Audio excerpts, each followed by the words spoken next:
Hər kəsə salam. Gəlin belə bir sualın izahına baxaq. Deyir ABC üçbucağında seçək. Deyir ABC-də ABC AB 6K-dır. Sonra BC 7K-dır. AC-də 8K-dır. Deyir perimetr ABC-nin 42-dirsə A təpəsindən çəkilən təbəələrin uzunluğunu tapın.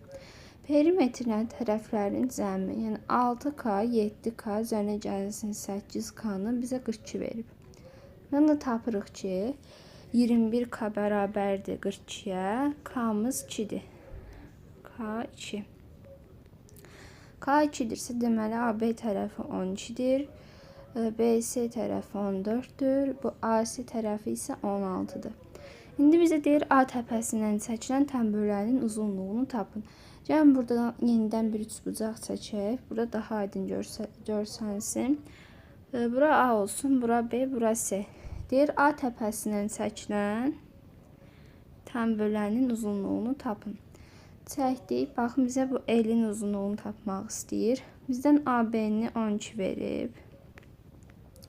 Sonra AC-ni 16 tapdıq. BC-ni isə 14 tapdıq. Budur, baxın BC-də 14-dür. Amma burada indi 2 nisbətdə böldüyü üçün bura x desək, bura 14 sağ x olur. Yəni ümumi hissəni bizə veribdir 14.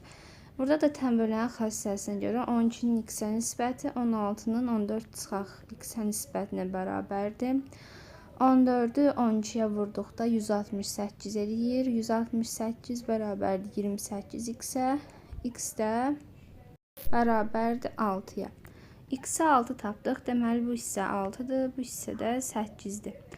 Bizdən də bu təbəələrin uzunluğunu soruşur. Bilirik ki, təbəələn bərabərdir. Kök altda 12 vuraq 16 çıxılsın 6 vuraq 8-ə.